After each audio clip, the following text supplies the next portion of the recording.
આ એમ નહીં માને.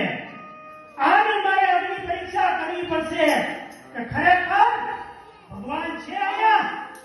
જો તારો ભગવાન હોય તો આ લાલ સ્તંભ છે ને, દેખાય છે ને સામે, એ લાલ સ્તંભ ને તારે છે ને પકડવાનો છે. જો તારો નારાયણ હશે ને તો તને બચાવી લેશે. હું જોઉં છું તારો નારાયણ ક્યાંથી આવે છે.